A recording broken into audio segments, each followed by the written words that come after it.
Because I'm fed up with people saying to me, well, you know, we've got to work to 66 years of age. I'll tell you what the argument should be. How can it be that there's not enough work for us that we're asking people to work longer?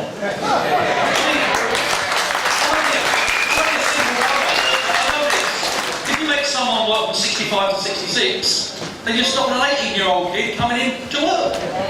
And surely, if there's not enough work to go around, rather than increase the working week, we should be looking for not just a 35-hour week, but a 4-day 32-hour. That's the argument.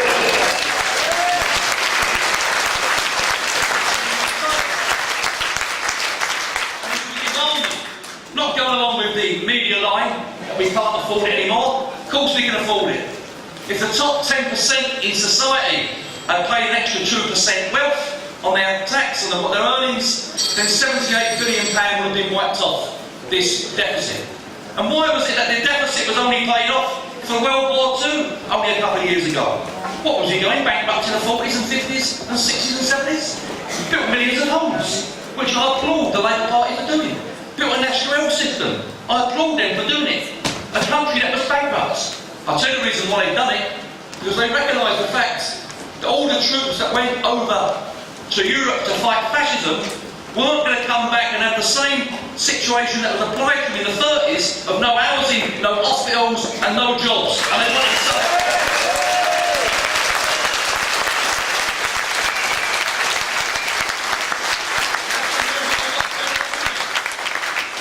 Sky TV, that great news international channel that gives us freedom and honesty into people's homes, just said to me, well, he said, you know, there's only a small meeting today, Bob. He said, there's only about 400 or 500 people in Congress House. I said, that's not bad. He said, Maxie Tom's meeting only had 8 people. Look at that. People better be aware of what takes place out there. The analogy's pretty clear. They're using this argument like, you know, me old granddad used to do. Come home and put his wages in the cocoa tin on the mantelpiece for grandma to say there's your wages for the end of the week, and that's got to make you laugh. That's the sort of analogy they're paying you. But if you run out of money, you go and see the knock man who comes round and you lend some money off him. Good analogy to use that we've got to be out of debt. But it's a bit different, isn't it? This ain't about wrapping your credit card up and paying it back.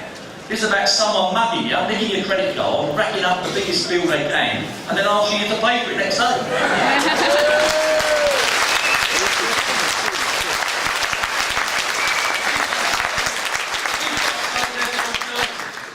Because I've got to say, I've never seen so much biased television, both from BBC, ITV and Sky.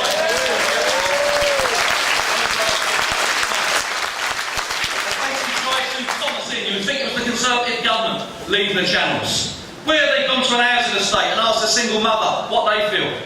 Where have they gone to a pensioner and asked them what they feel? Where have they gone round to trade unions? I ain't seen no TV cameras inside firefighter stations this morning asking them what's happening.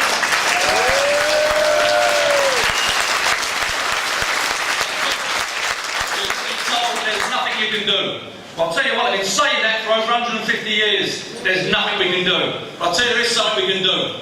They told us that about the health service. And our fathers and grandfathers and grandmothers and granddads built one. They told us you've got to have council housing. And our forefathers and grandfathers and grandmothers built them. They told us we could have public services. And our forefathers and grandfathers built them. I'll tell you what we really need. Yes, we need alternatives. And yes, we need unity. And I'll tell you what, I hope the message now to that private personal secretary sitting here from Stratton today takes back to Ed Miliband.